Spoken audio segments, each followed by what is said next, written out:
It happened on a quiet morning. The sky was grey. Even the chickens walked slowly, as if they sensed something strange. Uli came outside and saw Chima standing in the compound with a small travelling bag, the same one he used the day he married her. He wore a plain brown shirt, his face tired, his spirit empty. She froze. "Chima, where are you going?" He didn't look at her. He didn't smile. He simply said, "I'm going far, to a village where no one knows me." Uli dropped the broom she was holding. Her chest rose and fell. "Why? What are you saying? This is your home." He turned and faced her fully now, his voice cold, controlled. "You brought calamity to my name. I cannot walk one step without hearing whispers.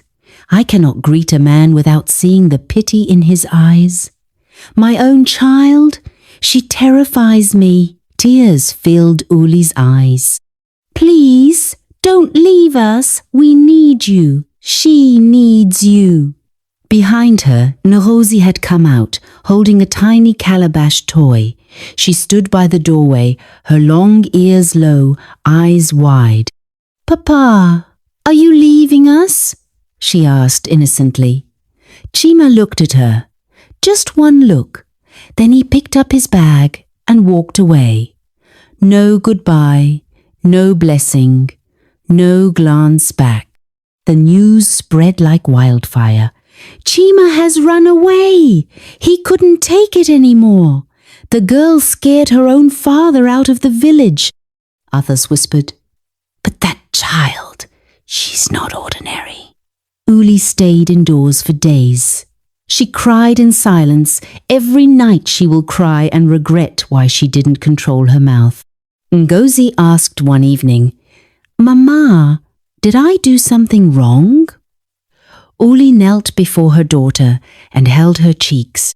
"No, my love, you only came into this world with my punishment. It is not your fault." But deep inside, Uli felt it. The pain of consequences, the weight of a curse passed on like inheritance. Weeks passed. Chima never returned. Not a letter, not a message. Children still peeped through their windows to see if Parrot Mouth would come outside. Even adults began using her name as a threat to scare younger children. "You see that girl? If you talk too much, your mouth will turn like hers."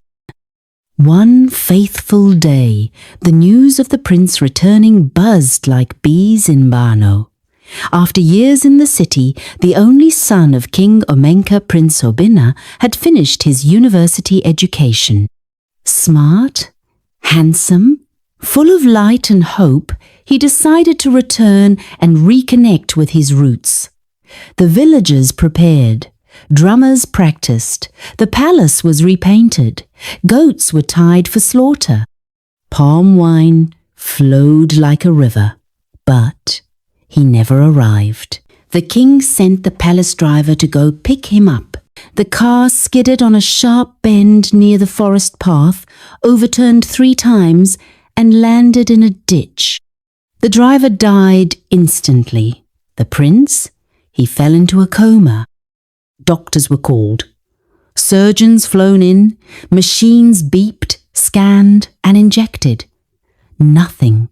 He lay there like a sleeping log breath, shallow, soul fading. Days turned to weeks, then a month. The king wailed, "I am the lion of Mbano, yet I cannot save my own cub." They summoned every herbalist, prophet, and seer in the land. One chewed leaves and spat on the prince. Nothing. Another tied black threads and danced all night till nothing.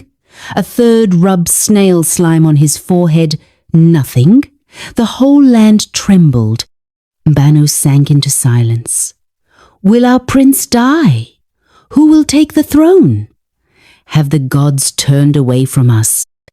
Then one night, a whisper spread through the village like wildfire. The parrot mouth girl, Ngozi, she can heal the prince. People laughed. Are you mad? The cursed one? She that scattered her father's house? But the whispers refused to die. An old woman, Mama Udo, swore she saw Ngozi stop a lizard from dying. A boy claimed he heard her speak to a goat. And the goat stood up. And one hunter said, I was passing their compound last moon. That child stood outside, and my back pain disappeared. At first, the king rejected the idea. That girl? That abomination? I'd rather die. But the queen fell to her knees, her wrapper stained with tears. My husband, our son is dying. If there is one drop of hope left, would we not drink it? Reluctantly, the king sent his guards to fetch Uli and her daughter. The villagers gathered in the palace courtyard. As Ngozi arrived, wrapped in faded cloth, her ears swinging, and her parrot mouth pressed in fear, the crowd stepped back. Children gasped. Women covered their faces. Even the guards couldn't look her in the eye. But the queen stepped forward. She looked at Ngozi for a long time, then knelt. Please, save my son. They led her to the prince's chamber. There he lay, Prince Obinna, pale, thin, lifeless. His chest barely moved. Uli wanted to step forward with her daughter, but the queen shook her head. She must go in alone. Ngozi trembled. Mama, I'm afraid. Uli touched her shoulder. My child, this is why you were born. Go. Ngozi stepped in. The door closed. It was silent. You could hear a thread drop. The villagers watched the closed door. Seconds turned to minutes. 10 minutes. 20. 30. Suddenly, a scream. Not of fear, not of pain, but of breath, of life. The door swung open. Prince Obinna stood at the doorway, sweating, blinking, like a man waking from death. I was in darkness, he said, but someone was calling my name. A voice that wasn't a voice. It was like wind, like music. I followed it, and I saw her.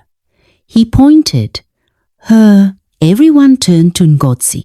She stood in the corner, mouth trembling, tears running down her cheeks. Not one mouth moved, not one foot shifted. Then, slowly, the queen fell at her feet. Thank you, my daughter.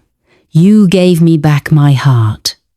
The king, too proud to kneel, bowed his head deeply. The gods are wiser than us. The villagers, those who once mocked her, knelt one by one. Mama Parrot, someone whispered. No, said another. Mama Miracle. Uli stood outside the palace, tears streaming silently down her face. After years of shame, after nights of hunger, after carrying her daughter like a scar, now the world was clapping. But in her heart, she only whispered, God, let this not be another trap. After the miracle in the prince's chamber, the entire palace fell into celebration. The drummers beat their drums until their palms turned red. The women danced in circles till wrappers flew, and even the king cried like a newborn. But by nightfall, the whispers began. If she could heal the prince, can she heal my son's legs? My mother has been coughing since New Yam. What if Ngozi can help? My eyes have gone dim. Let me go to her. By morning, the palace gates were full. Old men with walking sticks, women carrying babies with fever, children with swollen stomachs, blind boys. Deaf girls, crippled elders, mute youths. The guards were overwhelmed. "Mama Uli! Mama Uli!" they shouted. "Please tell your daughter to come out." Ngozi stood behind the curtain inside the palace room, trembling. "Mama, they think I'm a god." Uli took her hands gently. "No, my child, you are not a god. You are proof that mercy still lives among us." Ngozi stepped outside barefoot, no makeup, just a wrapper tied tight and a bowl of water beside her. The first was a woman who had been bleeding for years. Ngozi placed her hand on her shoulder, whispered, "Peace," and she collapsed, then stood up laughing and dancing. "I'm clean. It has stopped." The second was a boy who hadn't spoken since birth. She held his chin, touched his ear, and said, "Speak." He turned and shouted, "Mama!" The third, an old man with a bent back, touched the hem of her wrapper and straightened. People wept, clapped, fell on their faces. The one they had once called taboo was now a river of healing. Even the palace maid that mocked her on the first day came forward and knelt. "Please forgive me. I thought you were a curse." Ngozi lifted her and said with tears in her eyes, "I was, but now I choose to be light." That same day, the king ordered that she and her mother be given a house inside the palace. From that day forward, Uli and Ngozi were no longer seen as disgrace. They were moved into a private house within the palace compound, built with red bricks and white polished floors. They had their own maid to cook, sweep, and fetch water.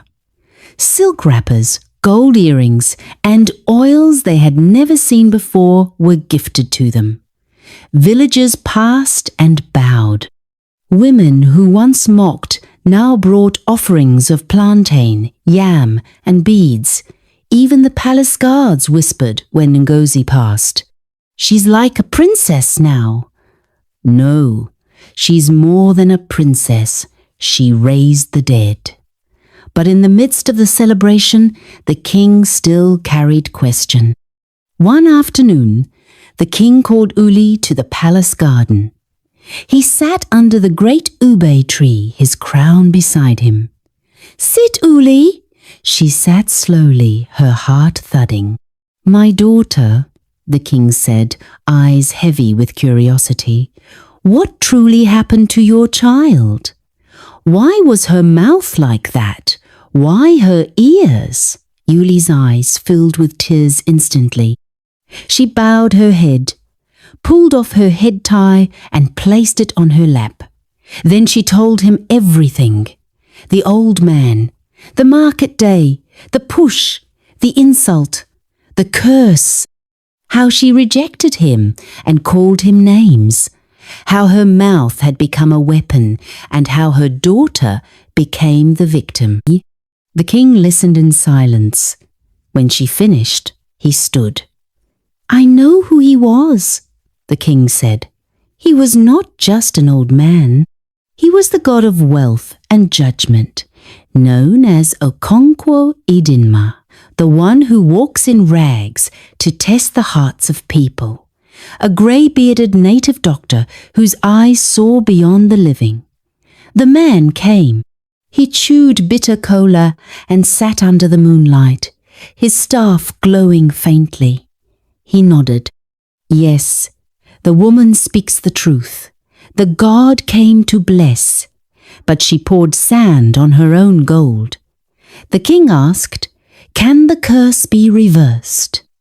The native doctor leaned forward.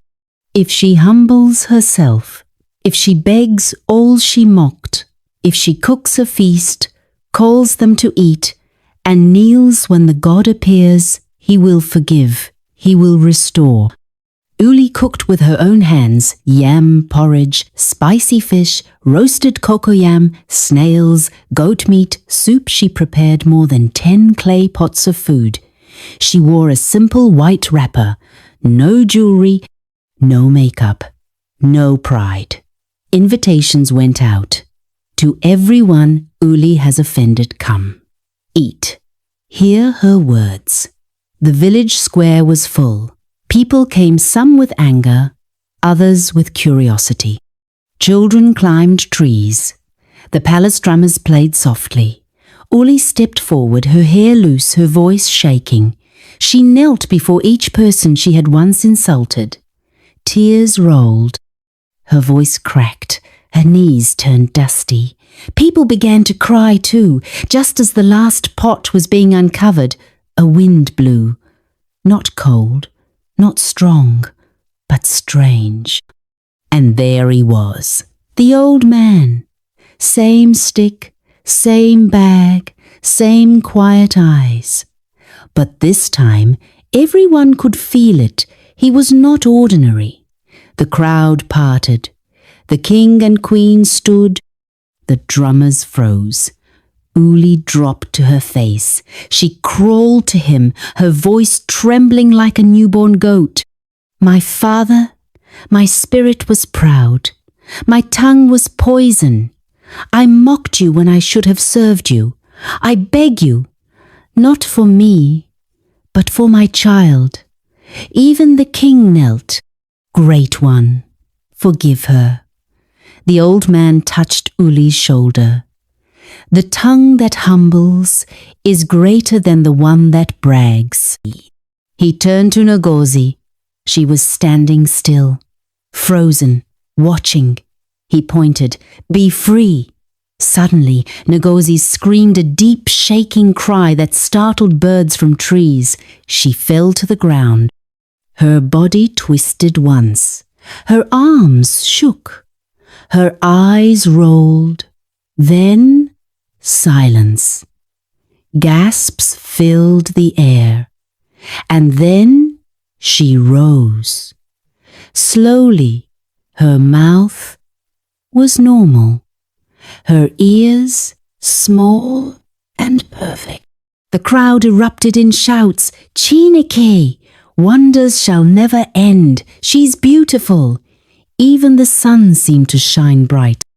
Days passed. The prince began to visit her more often. They would sit under the mango tree in the palace garden. He laughed now loudly, fully. "You saved me," he said one day, "but I never really saw you until now." She smiled shyly. "Now you can look at me without fear," he nodded. "Now I look, and I see a queen." Their love grew, and one day the prince asked her hand in marriage, and she said yes. The king approved, and the village danced for 7 days and nights. When Prince Obinna married Ngozi, the girl once called curse, now called blessing. On the morning of her marriage, as drums beat and dancers leapt in joy, a tired old man stood at the village gate. His wrapper was dusty, his eyes red. Chima, he had heard. He had walked for days.